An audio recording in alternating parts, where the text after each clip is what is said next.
Hello friends, welcome to UGC ePathshala. Today we will be discussing the segment on social legislation and crimes.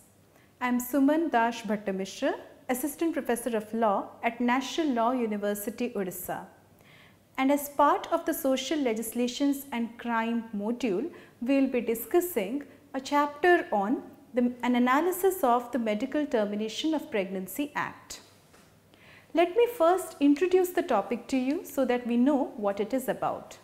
Abortion is a vital part of reproductive rights of women.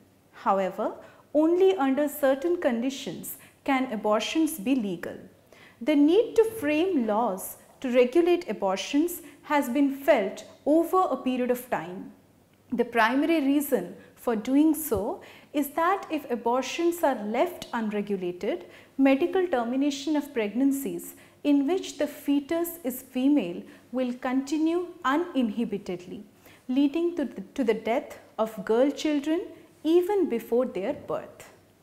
So, as a process of understanding the Act, let us go through the salient features of the Medical Termination of Pregnancy Act, which is passed in the year 1971. So, the first thing we need to know about the Act is what is the extent and application of the Act. The Medical Termination of Pregnancy Act was enacted in the year 1971. The legislative intent behind it was to make provisions for regulated termination of pregnancies by registered medical termination of pregnancies as well as for matters connected to pregnancies and incidental to it. The Act extends to the whole of India with the exception of Jammu and Kashmir. So, what are the qualifications for conducting abortion? Section 2 of the Act provides definitions of important terms which are relevant to the legislation. The term registered medical practitioner has been defined under clause D of the section. Now, according to the section, a registered medical practitioner should have the following qualifications. She or he should have recognized medical qualification under clause 2H of the Indian Medical Council Act. His or her name should have been entered in the state medical register. She or he should have experience or training in gynecology and obstetrics. So, what is a legitimate termination of pregnancy then? Now that we have known who can conduct or at what point of time a person would be said to be legal enough to conduct medical termination of pregnancies, we should know when a pregnancy termination is considered to be legitimate or legal. Section 3 of the Act lays down the conditions under which medical termination of pregnancy will be legitimate. Under the Act, termination of pregnancy will be legal if it is in accordance with the provisions of the Act, a registered medical practitioner terminates a pregnancy where the length of the pregnancy, and this factor is of paramount importance here, the length of the pregnancy should not exceed a period of 12 weeks. In case the length of the pregnancy exceeds the 12-week period but does not exceed a 20-week period, the pregnancy can be terminated if at least two, I would emphasize on the number 2 here, if at least 2 registered medical practitioners give their opinion in good faith that the pregnancy should be terminated for any of the following reasons. So, at this juncture it is important for us to understand that only when certain conditions are fulfilled can we say that it is legitimate to terminate a pregnancy, and even the registered medical practitioners can give their opinion under such circumstances only.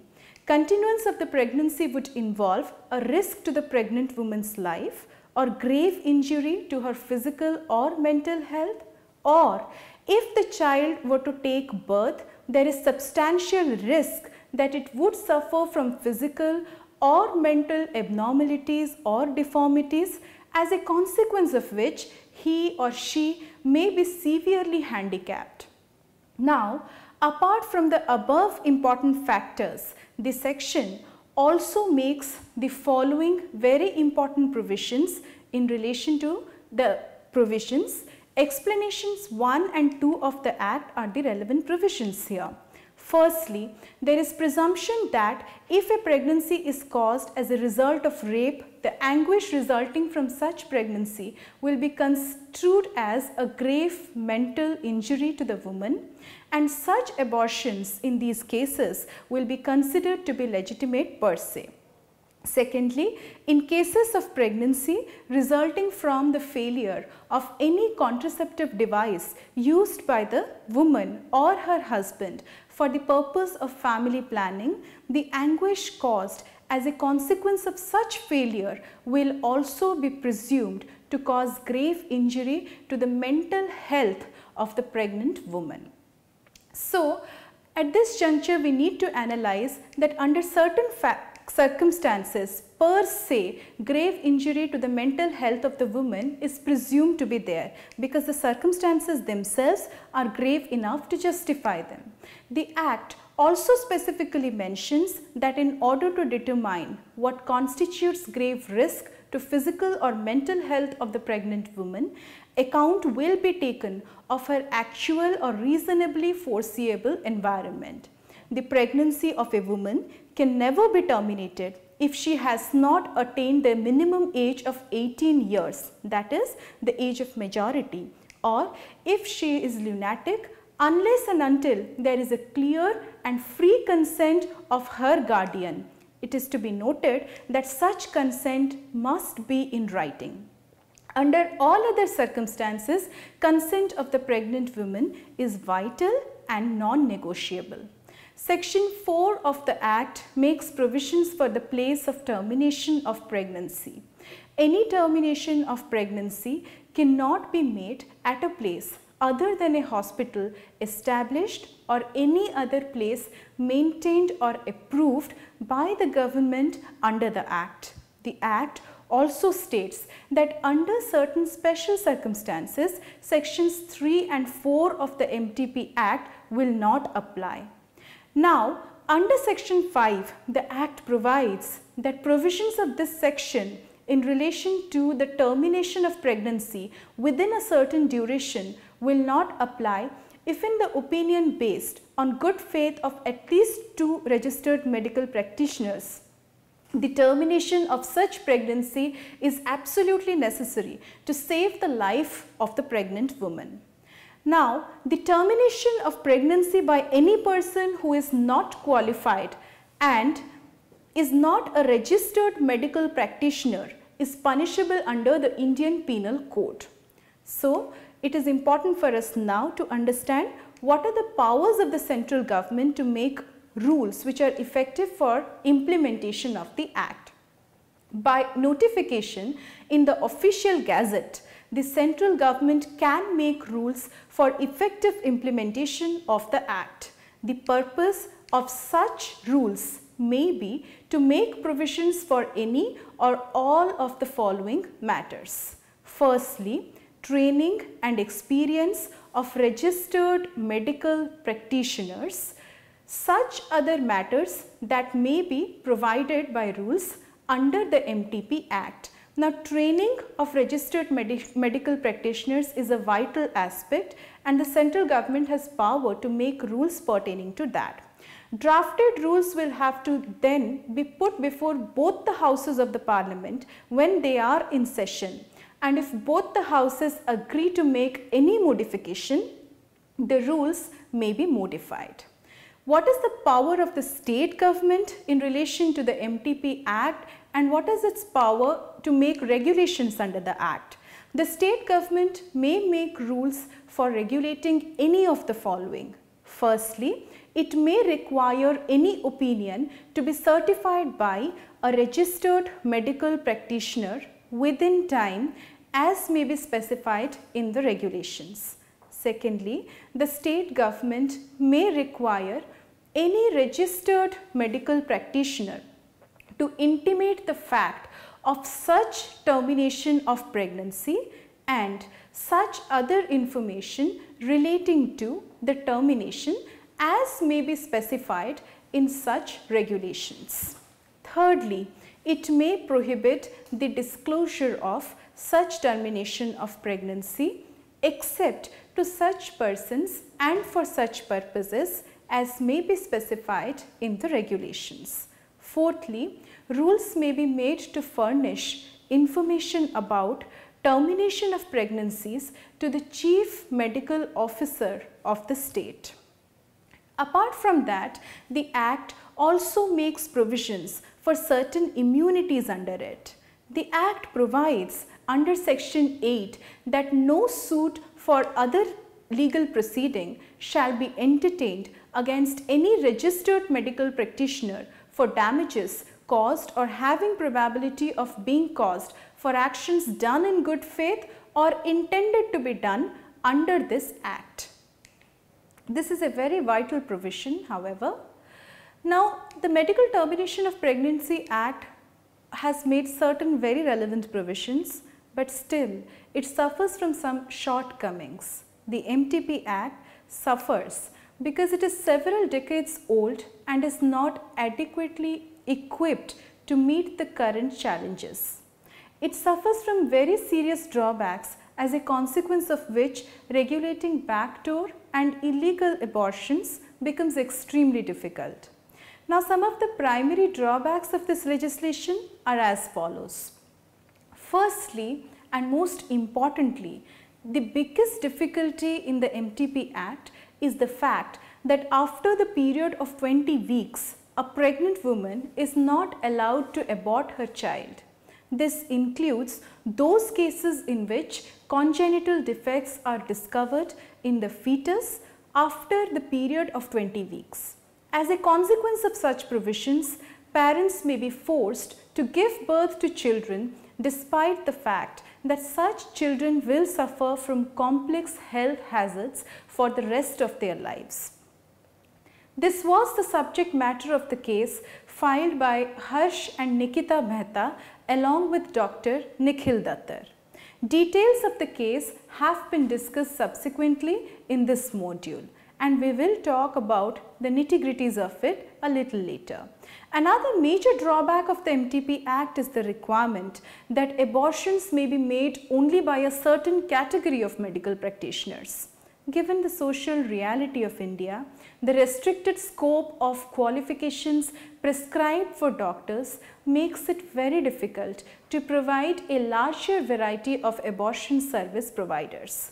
Thirdly, accessing hospitals and other organizations recognized by the government may not always be possible for conducting an abortion, because it is not a smooth or easy task for Indian women, especially those from a rural background. This is also the reason behind backdoor abortions being a common practice in many parts of India. Fourthly, as a combination of all the above factors that we just discussed and the most obvious consequence of illegal abortions, instances of maternal mortality are very frequent. Fifthly, the Act lacks clarity on many issues related to medical termination of pregnancy. This is aggravated by the fact that many terms have not been defined under this Act. Due to a lack of proper definitions, there are major problems in controlling or forbidding the use of certain methods or procedures. So, it is necessary to define important terminologies like, for instance, abortion, methods of abortion, so on and so forth. So, keeping in view these many drawbacks and shortcomings of the 1971 MTP Act, several amendments have been proposed to the Medical Termination of Pregnancy Act. In the light of the above deficiencies in the MTP Act, the need for making major amendments has been felt over a period of time. With this objective, in 2014, a new bill was introduced to initiate major amendments in the MTP Act so that it can be made more effective and advanced in its implementation and scope. The bill proposes amendments in many sections of the MTP Act. a list of important amendments proposed in the bill is as follows. Firstly, a significant amendment has been proposed in relation to the qualifications of persons who can legally terminate a pregnancy. As per the 1971 law, a registered medical practitioner whose qualifications are recognized under the Indian Medical Council Act alone can make a legitimate abortion. However, according to the proposed bill, apart from the above medical practitioners, the following persons also can legally terminate a pregnancy. This proposed amendment is a significant one, so let's take note. A practitioner of Siddha Unani systems of medicine, a practitioner who is qualified in homeopathy, a nurse or auxiliary midwife who possesses adequate qualifications in general nursing or auxiliary midwifery. Now, these are the persons who can conduct abortions apart from registered medical practitioners as per the bill, however. By increasing the ambit of persons who can legally terminate a pregnancy, two important objectives are accomplished. Firstly, there is greater access of Indian women to safe termination of pregnancy, and only qualified and recognized practitioners of traditional systems, nurses and midwives are provided as options, thus preventing people from accessing quacks. This also helps a lot in countering maternal mortality. Secondly, by enhancing access to nurses and midwives, there are wider ranges of options which are available for safe abortions. This goes a very long way in preventing backdoor abortions and contributes to the health of children as well as mothers. Secondly, a definition of medical termination of pregnancy has been provided in the Act as a procedure to terminate a pregnancy by using surgical or medical methods. Thirdly, the term registered medical practitioner is proposed to be replaced by registered medical health provider. This has been done keeping in view the fact that apart from medical practitioners, nurses, midwives and practitioners of traditional systems of medicine have been proposed to be recognized. Fourthly, under the proposed bill, the gestation period for the abortion has been increased to 24 weeks, unlike the maximum limit of 20 weeks in the 1971 Act. The proposed amendment provides that if in the opinion of the registered medical health provider, it is necessary to terminate the pregnancy as the fetus is at risk of developing serious abnormalities or there is major risk to the health of the child or the pregnant mother. Aside from other amendments, the above listed amendments are the most important ones which have been suggested in the new bill of 2014. An analysis of the new bill of 2014 is crucial for us at this juncture. So friends, let's get to know this bill. The bill introduced in 2014 has suggested vital changes to the MTP Act of 1971. The proposal is modern in its outlook and has a clear perception of the social problems relating to abortions in India. In India, it is not possible to completely overlook the reliance of people on traditional systems of medicine, and for every law to be operative, it must never lose sight of the context. So it is also important to understand that since ancient times, traditional knowledge and systems of medicine have provided for safe termination of pregnancies, and there is no harm in giving people the right to exercise a chosen method of medical termination of pregnancy. The only rider here is that persons conducting the termination of pregnancy are qualified in the disciplines of traditional knowledge. So instead of keeping out an entire domain of medical knowledge, The idea is to make the act an inclusive one. However, there has been severe criticism against the current proposal of amendment by doctors and medical practitioners across India. According to some, the proposal made in the 2014 bill is a retrograde step. The recognition of paramedics as persons qualified to conduct medical termination of pregnancy has been jeered at. But an appropriate stance in this connection should be based on an understanding that involvement of paramedics enhances access to proper health care and facilities. So, what is the question of viability in medical termination of pregnancy, and why are we coming to this issue right now? All the above discussion that we had leads us also to a grey area in the Medical Termination of Pregnancy Act.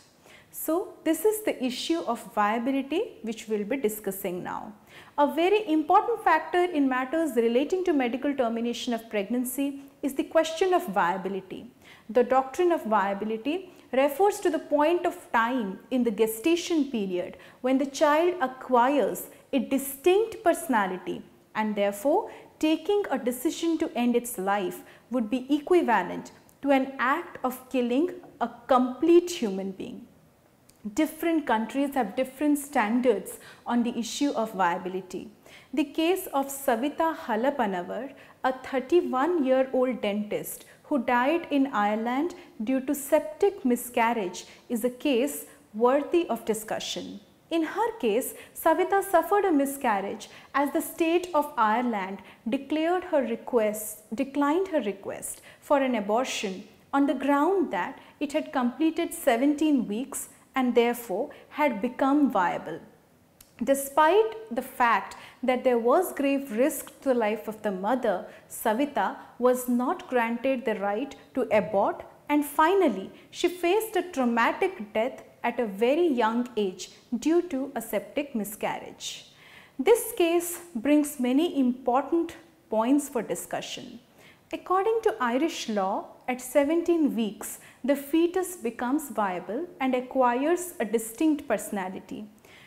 Now, when it does so, aborting it is considered to be the equivalent of killing a human being. The same thing happens in India too, under the MTP Act of 1971, with just a different take on the issue of viability. Now, under the Act, the maximum period within which a fetus can be aborted has been set at 20 weeks. In Indian law, the fetus is said to become viable at 20 weeks, after which an abortion cannot be permitted legally.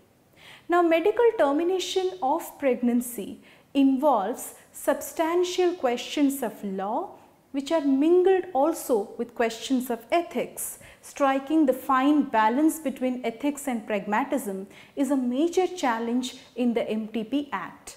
The case of Harsh and Nikita Mehta, who were declined an abortion by the Bombay High Court as the fetus was 26 weeks old when the request was made. In their case, the Dr. Nikhil Dattar found out that in the 24th week of pregnancy, the fetus had a congenital heart block, and it could be said with certainty that the child would have been born either handicapped or incapacitated. Under such circumstances, Nikita Mehta, the mother, applied to the court seeking permission for an abortion. A committee of doctors was constituted to examine the case of Nikita Mehta and Harsh Mehta, and an independent report was submitted by the JJ Hospital. Although the report submitted initially mentioned that the chances of the child being born defective were fair, later on the report was modified to suggest that the child being born defective and its chances of so were least.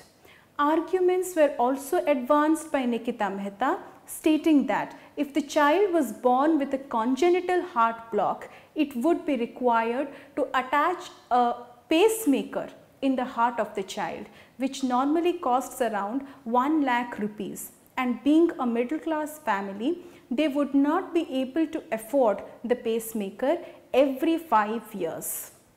Further, the trauma and difficulty of the child would be unbearable, not just for the child but also for the mother. Despite Nikita's arguments, which were very open in court, the court declined to permit the abortion. Harsh and Nikita Mehta had also requested the court to amend the MTP Act. However, the court said that it did not have the authority to legislate and the interpretation of the law was very clear in this regard. Nikita suffered a natural miscarriage in the 27th week of her pregnancy. However, the question raised in the case of Nikita Mehta is a very crucial one. Before taking any decision on this matter, it is apt to ask 3 important questions. The first and most important question is there any fixed universal standard as to the point of time at which the fetus becomes viable? Is it possible for a fetus to have independent existence at any point of time during the pregnancy? Should parents be given a right to choose whether or not they may keep the child once they discover the child will be born with congenital or complex defects? Only after a clear analysis of the 3 questions can we think of answering them. Answering the above questions is a very complex proposition. However, we need to weigh the rights of parents against the moral questions that abortions come with. If every parent is allowed to terminate a fetus because it would be born with birth defects, will that not be against the moral standards of procreation? Thus, a fine balance needs to be struck at this juncture, and in this context, the provisions of the MTP Bill of 2014 seem to be apt. Now it's time for us to conclude this segment. So in conclusion, I would like to say that the MTP Act has been in existence for several years now, but still it has not been successful in curbing sex-selective abortions. The Act needs serious revamping and restructuring to cater to modern needs. In this line, the suggestions in the 2014 Amendment Act need to be considered and deliberated on, and they do appear to be progressive in many terms. So let us summarize what we understood so far. The MTP Act 1971 has been enacted to regulate the termination of pregnancy under adequate supervision of registered medical practitioners. Although illegal abortions are an offence under certain conditions, abortion is legal. These conditions have been discussed in detail under the Act. A major loophole of the MTP Act is that it does not allow abortion after 20 weeks of pregnancy, even if there are congenital defects in the fetus.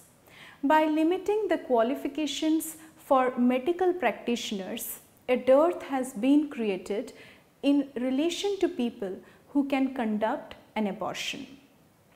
In order to expand the scope of persons who can conduct abortions safely, the new bill has extended the rights to other qualified medical health providers. In Harsh and Nikita Mehta's case, the court has discussed the relevance of not giving permission to terminate the pregnancy after 20 weeks of period. The MTP Act needs to be amended seriously for ensuring that women have safe access to safe abortions and medical care. So finally, this is what we have understood about the Medical Termination of Pregnancy Act, which has critical ramifications on the criminological segment. With this, I would like to conclude this segment for you. See you again later. Thanks.